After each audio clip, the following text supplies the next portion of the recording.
So today's lecture is about the question of the challenge that Glaucon posed in the story of the Ring of Gyges. The question is, what sort of motivation do we have for acting morally? And what expectations should we have with respect to those around us about whether they act in that way for reasons intrinsic to moral motivation or simply because they wish to appear a particular way? So what I want to start by doing is to tell you a little bit about the extraordinary person whose dialogue, The Republic, we read excerpts from today.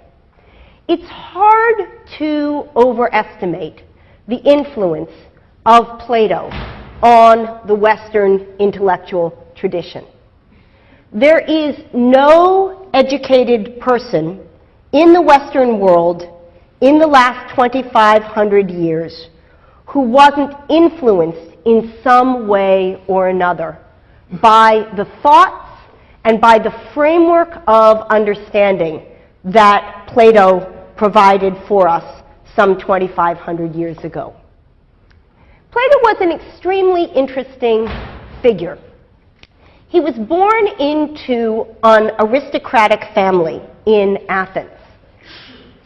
Some think that he was descended from one of the Athenian kings, but regardless, it's clear that the family of which he was a part were among the leaders of Athenian political society. Several of his uncles had been part of a coup in the government that took place several years before Plato came to maturity. And the expectation of people like Plato was that they would go into civic service, government, public leadership. It was as if he were a Kennedy or a Bush or a Clinton. He came from a family with a long history of political engagement, and the assumption was that he would become politically engaged himself. But interestingly, for reasons about which there are great speculations, Plato came under the influence of a man about 30 years his elder named Socrates, who, in the portraits that we have of him, looked remarkably like Plato himself. Socrates was a gadfly. He wandered around Athens and asked people to reflect on their commitments, asked people to think about what the nature of fundamental things like justice and truth and reality and friendship and love and honesty were. He asked people to reflect on common opinion and to ask themselves what of the things that they believed were well-grounded and what of the things that they believed were simply matters of received opinion. And in part because of his provocation, Socrates was sentenced to death in 399 before the Common Era. When Plato was roughly 30 years old, Plato attended the death of his great teacher. And he describes the story of the trial at which Socrates was accused of corrupting the youth of Athens in an extraordinary dialogue known as the Apology. And the legacy that the Apology provides is something like the legacy that the Gospels provide for the life of Jesus. It's a story of a person willing to die for the sake of principle in a way that became a trope for Western civilization. So in an extraordinary painting, which you can see if you go to the Metropolitan Museum in New York City, there is a depiction of the death of Socrates. And here is Socrates drinking from the chalice of hemlock, which is to put him to death. Here are his disciples, including Plato, calmly at the end of the bed, and Crito holding his leg. Up the stairs here, which you can't see, are some other figures leaving. But what's extraordinary about this picture is that it was painted in 1787 by one of the artists involved in the French Revolution. It was, in fact, displayed to Thomas Jefferson, who admired it greatly. And one of the striking things about its composition is that in some ways it echoes Leonardo da Vinci's famous painting of The Last Supper, where, those of you who are familiar with the painting know, Jesus sits at the center of the table surrounded by disciples. Whereas that is a story of death for the sake of faith, Socrates' story is a story of death for the sake of reason. And the idea that a life lived on the basis of principle, recorded by disciples who can explain the motivation for that life, the idea that that can influence thousands of years of history and can inspire political change and principled commitment is one of the legacies that Plato left us. After Socrates' death, Plato devoted himself to a life of learning. And in 385 before the Common Era, started what many call the first university or academy in the Western world. At that academy, Plato trained many of the thinkers of ancient Athens, including Aristotle, whose works we'll be reading next week. While there, Plato composed a number of works that have endured. Among them is the Republic, which we read excerpts from for today. And here's a particularly beautiful 3rd century manuscript of the Republic, one of the tens of thousands of documents discovered at Oxyrhynchus in Egypt roughly a century ago.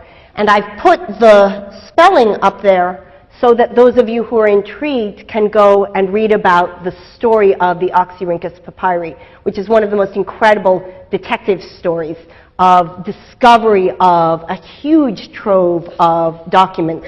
As I said, again, only a century ago, that were many of them retrieved only during and after the First World War. So Plato's Republic, as I mentioned, is one of roughly 30 dialogues that Plato composed. So you might have noticed in the course of reading it, as the reading guide indicated, that it's not written as a treatise. It's written in the form of a conversation, and except for some letters that we have of Plato, nearly all of the work of his that we have comes in the form of dialogues. And they address almost every philosophical topic imaginable. The nature of knowledge, the nature of truth, the nature of love, the nature of friendship, and so on. The Republic in particular is focused on the question of how society ought to be structured to allow human beings to flourish. And the work, as we've inherited it, is structured into 10 books, of which we will read in this class excerpts from the 2nd book and most of the 10th. In the particular part that we're reading, we overhear a conversation among 3 characters. One of them is Plato's teacher Socrates, the fellow with the snub nose that I showed you the slide of earlier. And the other 2 are Plato's brothers, Glaucon and Adeimantus. And the conversation that we hear takes place first between Socrates and Glaucon, and then between Socrates and Adeimantus. But we're, of course, not reading off the Oxyrhynchus papyrus. We're not even reading, as some students at Yale are this semester, the text in the original Greek. There's a seminar being offered in my department on Plato's Republic, a full semester, during which they are reading the text in ancient Greek, and there's an extraordinary Yale-London collaboration of a decade, during which 1 week each year professors from Yale and professors from London get together and read one book of Plato's Republic. So this is a book that is read seriously here. We, however, are fortunate enough to be reading an edition, which I've asked all of you to purchase, which looks like this. And I want to explain to you why I've asked you to buy a book, given that, as many of you might have noticed, the translation of the Republic, a late 19th century translation by Benjamin Jowett, is available on the internet. And I just want to say a few words about what value there is in getting editions of books which are designed to help students engage seriously with the material.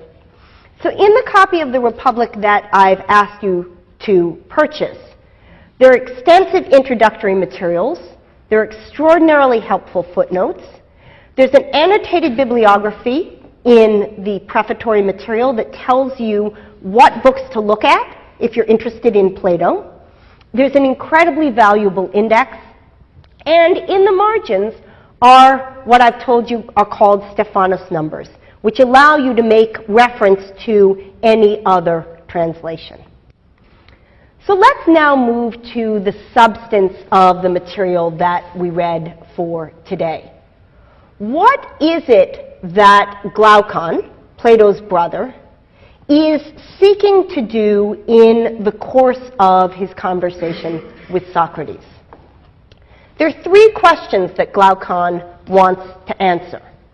The first is that he wants to say something about the nature and origin of justice. How is it that people come to behave in cooperative ways? And what is it that we speak of when we talk about the norms of justice?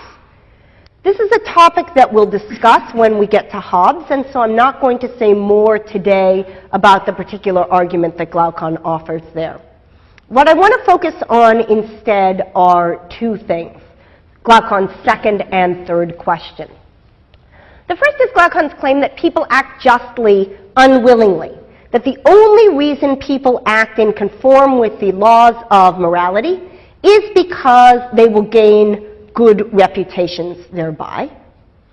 And the second is Glaucon's claim that they are right to do so.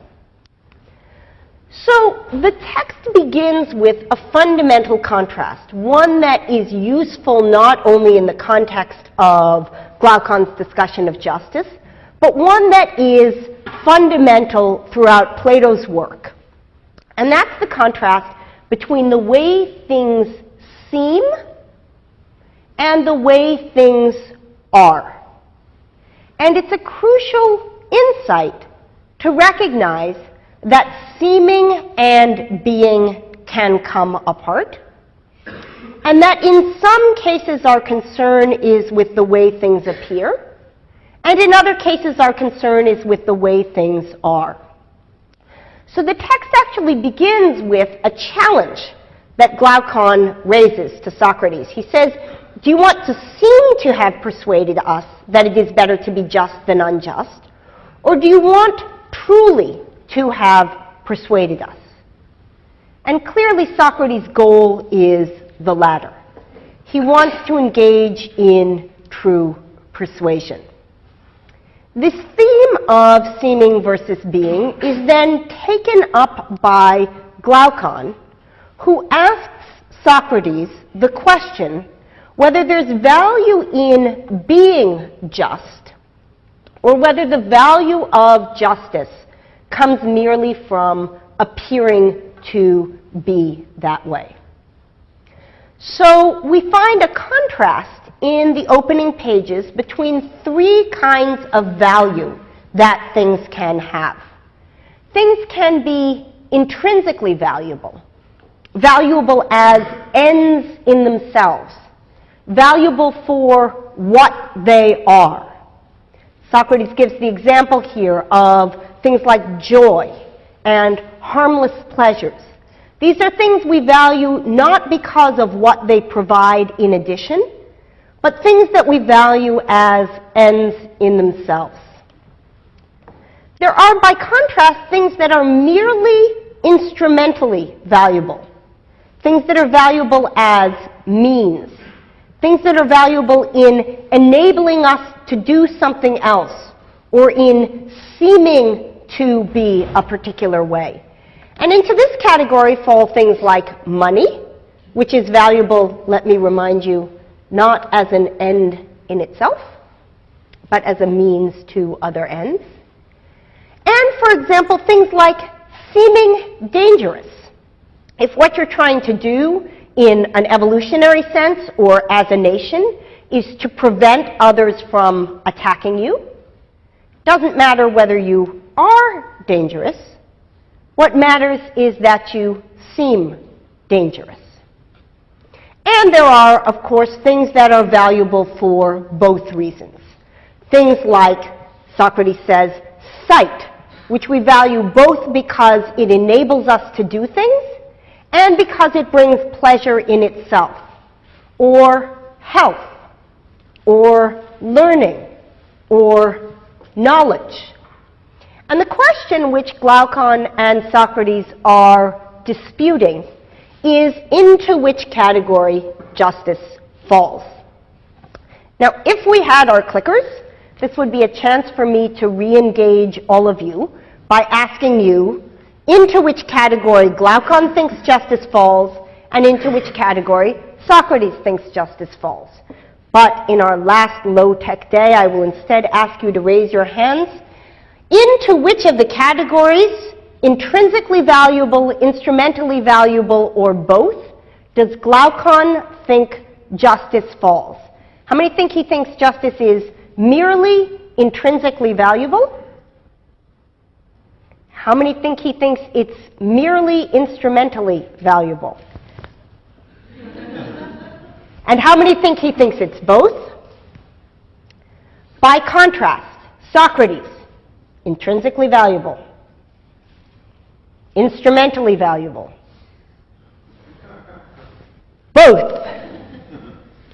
So the dispute between them, both of them accept that there is value to seeming just, but the dispute between them is about whether, in addition, there is value to being just. Does it matter that you actually act in a just way, or does it matter only that you seem to act in a just way? Now, in order to answer this question, Glaucon, as a character in Plato's Republic, makes use of a technique that is and has become one of the fundamental techniques in philosophical thought. It's basically an application of scientific method to our ideas. If you're trying to figure out what makes a seed grow, does it require soil? Does it require water? Does it require light? Does it require air? Does it require you to sing sweetly as you walk past it? What you do is you conduct a controlled experiment, and you look and see if you have the seed with water but no soil, does it grow? If you have the seed with air but no singing, does it grow? In this way, Glaucon engages in a number of imaginative exercises to ask what people would do if just behavior were divorced from its typical consequences.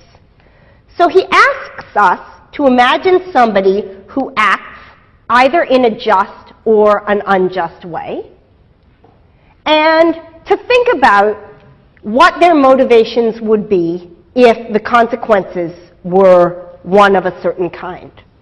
So in ordinary cases, if you act morally, you are perceived as acting morally. And if you act immorally, you are perceived as acting immorally. The question that he asks us to consider in the story of the Ring of Gyges, which I related last lecture, is how people would act if they were perceived identically, regardless of how it is that they genuinely behaved. If your acts of immorality were invisible to the world, if you could behave immorally and nobody would see you so that your reputation remained unscathed, how is it that you would behave? Glaucon's suggestion with the story of the Ring of Gyges is that under those circumstances, you would behave as the unjust one does. But in case you aren't convinced by that story, he tells a second story after the Ring of Gyges, which is the story of the inversion. And he says this: suppose the person who acts justly is perceived by everyone as acting unjustly, and the person who acts unjustly is perceived as acting justly. Would you continue to behave in accord with the standards of morality if the opposite reputation attached to you? Now, we can contrast this question about morality with two cases where it seems clear in the first that we value something merely instrumentally, and where it seems clear in the second that we value something both intrinsically and instrumentally. So if the act that you are engaged in is one of taking a repulsive medicine, and if under normal circumstances, when you take the medicine you get better, and when you don't take the medicine you stay ill, then you will presumably, if you want to get better, take the medicine. In a Gyges scenario, where regardless of whether you take the medicine you get better, you won't be inclined to take the medicine. And certainly in an inverted scenario, where if you take the medicine you stay ill and if you don't take it you get better, you won't be inclined to take the medicine. When things are of merely instrumental value, we can read the motivation off the consequences. The question is this: is justice just like taking a medicine, something that we value because of an end that it produces, but not because of the medicine itself? Or is it more like sight? Suppose that, as is the case in normal circumstances, when you see, you have visual experience of the world, and when you engage in motor activity, you don't bump into things. Because I can see this podium, I'm able to regulate my body in such a way that I don't bump into it. In a Ring of Gyges scenario, I wouldn't need to see to be able to avoid bumping into the podium. It seems to me clear that in that case, I would nonetheless prefer to have vision, even if I could get the consequences of seeing without having vision. And the question of what I would do in the inverted case, where I could have either sight and the ability to avoid objects, or the ability to avoid objects and not sight, is one where I don't know how to answer. So the challenge that Glaucon poses to you is the following: is morality for you something merely like taking medicine? Do you behave morally so that you have the reputation of behaving morally? Or do you behave morally because morality, like being able to see, is something that's valuable in itself to you and valuable to you because of the consequences that it produces? That's the challenge of Plato's Republic. And in next week's class and the week after that, we'll hear some of the answers that are offered to Glaucon's challenge. What I want to move to now is the second text that we read for today. a text by the contemporary psychologist Daniel Batson, which addresses the question of moral integrity and moral hypocrisy from an empirical psychological perspective. Batson's question is this: is it the aim of people to be moral, or is it the aim of people merely to appear to be so? Batson looks somewhat unlike Plato and Socrates. He's a living man, teaches at the University of Kansas. He even has a computer printer.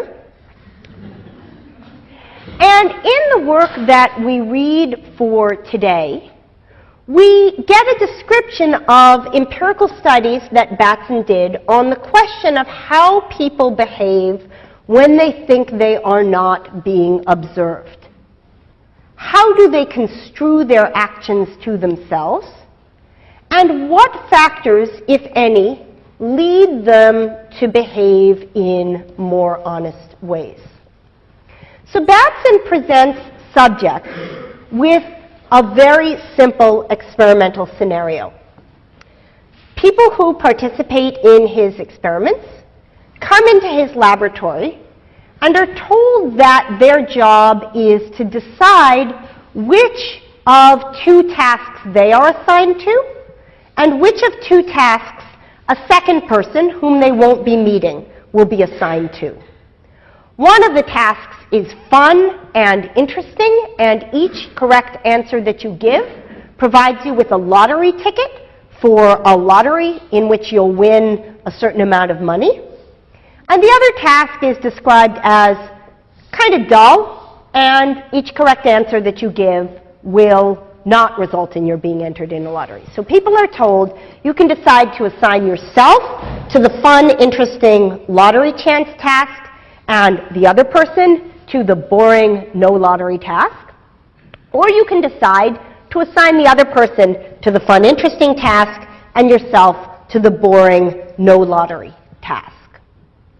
Now, what psychologists call the DV, or dependent variable, the thing with respect to which Batson is looking for differences, is the percentage of times people assign themselves to the positive task and the other person to the neutral task.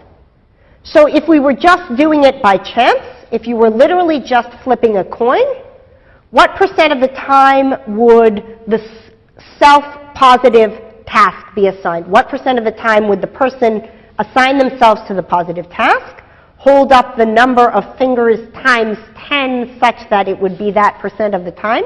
You've got them on one hand, 50%. So if you were just merely flipping a coin, 50% of the time you would end up with the positive task, 50% of the time the other person would end up with the positive task.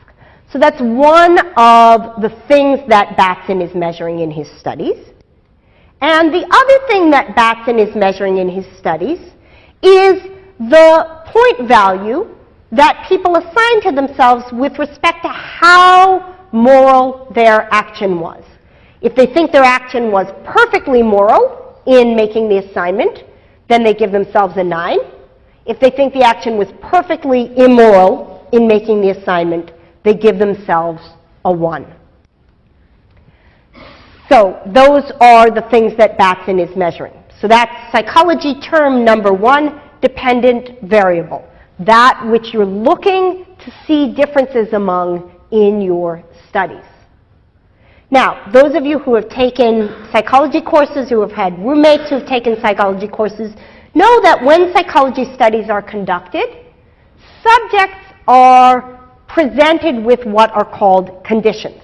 That is, when they come in, one thing happens to them or another thing happens to them.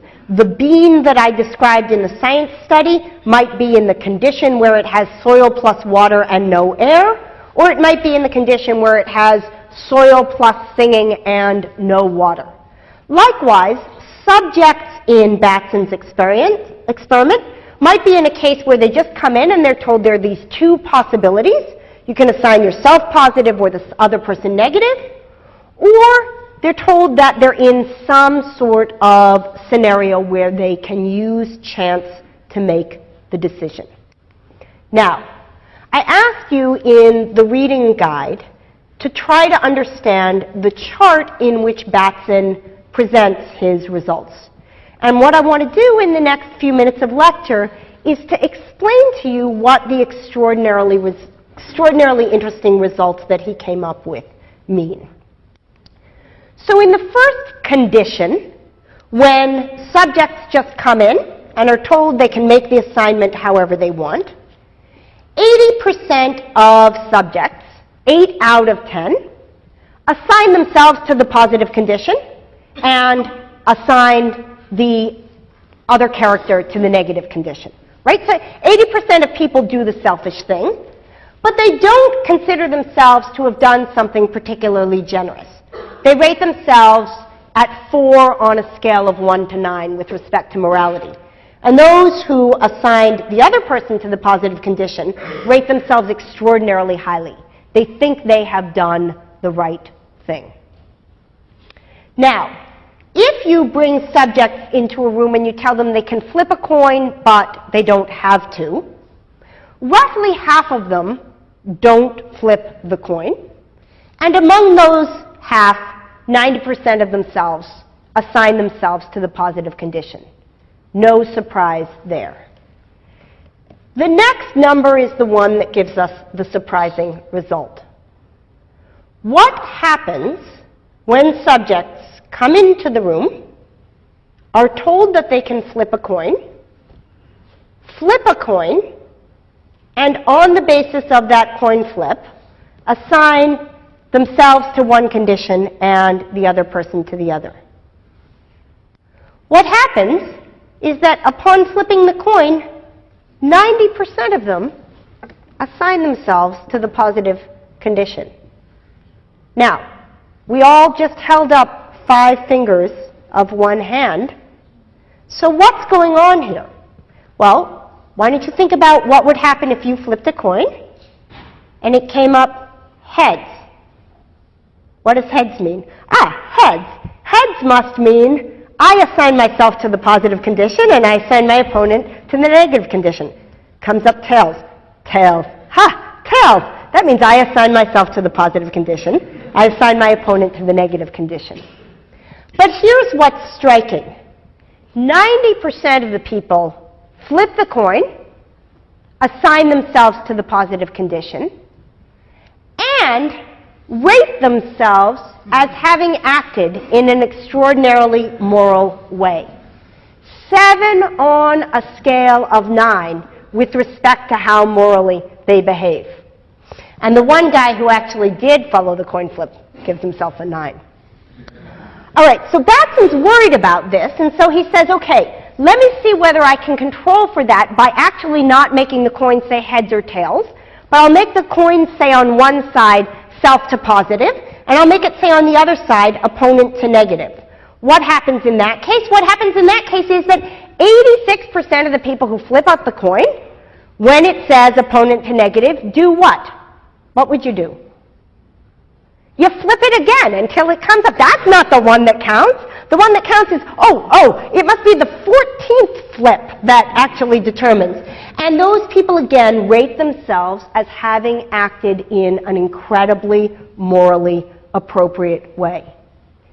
Even when Batson labels it with colors so that he can see through the window who is doing what, he gets the same extraordinarily astounding pattern of results. In 8 out of 10, 9 out of 10 cases, people given the chance to represent to themselves that they have behaved morally will do that even if what they've really done is taken advantage of an ambiguous situation. It appears, says Batson on the basis of this, that what people care about is seeming moral to themselves and not, in fact, about acting in a way that's fair. But what can one do to induce in people pro-social moral behavior? Here's the extraordinary next study that Batson did. He puts the subjects who are engaged in the same experimental design in a room with a mirror. Now, if the mirror is facing away from the subject so that there's no reflection of them in it, you get exactly the same results as last time. Roughly 85% of people assign themselves to the positive condition. But if the mirror is facing towards them, so that the subject is facing the mirror and flips a coin, only 62% of them assign themselves to the positive condition. And, if the mirror is facing them, even when they don't flip the coin, 62% of them assign themselves to the positive condition. That is, they're behaving almost completely fairly. And if they are facing the mirror and flipping the coin, they behave 50%, exactly as chance would predict. What's going on here? It looks like the simple act of feeling as if one is observed, even when one is observed by one's self, is sufficient to provoke prosocial behavior. And an extraordinary study carried out about 5 years ago in England bears that out. So in this study, there was an honor system about putting money into a cup if you drank coffee in the department. And some weeks, taped above the cup of the coffee machine, were pictures of flowers. There's the flowers, there's the flowers, there's the flowers, there's the flowers. And those weeks, almost nobody put money into the pot. The other half of the weeks, taped above the pot, were pairs of eyes. And those weeks, subjects donated large amounts of money into the pot. There is something about us as social beings that encourages us to behave in moral ways when activated within us, consciously or unconsciously, is the sense of being observed. If you want to complete your assignments without procrastinating, put a pair of eyes on your computer and a mirror behind your desk. I kid you not. The profound and shocking insight of Glaucon's story of Gyges in Plato's Republic is, in light of this contemporary research, almost chilling. That he would tell the story of how it is that we can expect somebody to behave if he conceives of himself as unobserved, the story of our shepherd who finds the ring of invisibility and when he gets it, takes over the kingdom, is the story that Batson's research tells us about an inclination on the part of human beings. There is a worrisome tendency on the part of at least those about whom these stories are told. That is, ancient Greek civilizations seem to feel that this rings true. Contemporary American college students in Kansas seem to bear that out. When we think of ourselves as unobserved, it is difficult to act in conformity with moral codes.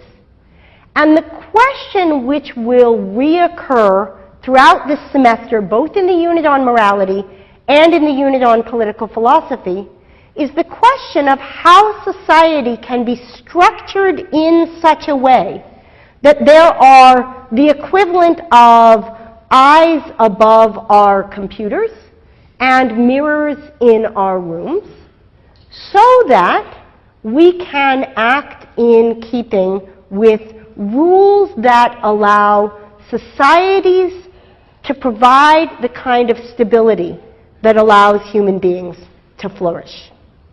So we have a couple of minutes left, and let me just ask what questions you have about today's lecture.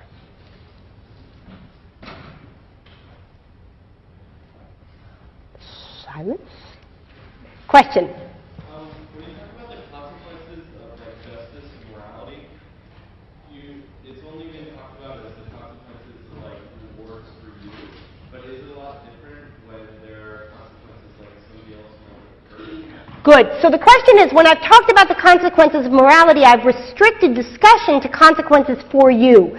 Things like your reputation. And the question is, what about other sorts of consequences? What about when acting in immoral ways brings harm to others? One of the things that we'll talk about next week and again in the section on justice is human beings' capacity for empathy and sympathy and the ways in which those features might be leveraged to help do some of the pro-social work that mirrors and eyes do. So excellent question. So the question is, when Glaucon is talking about it, is he only talking about issues of reputation?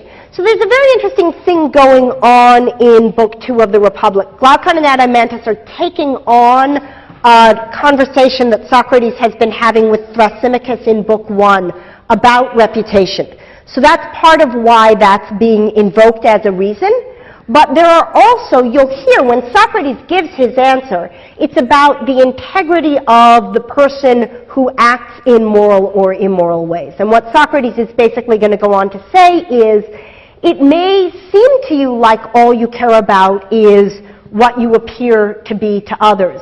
But as a matter of fact, when you let your soul get out of order, when you behave in ways that are impulsive, that are insensitive to the needs of others, you yourself will be unable to flourish. And that's the answer we're going to be exploring. Glaucon hasn't raised that as a question yet. Socrates is going to introduce it into the conversation. Good. It is 11:20. I hope that the density of today's lecture doesn't scare off too many of you. It gets more fun after this, and I look forward to seeing many of you next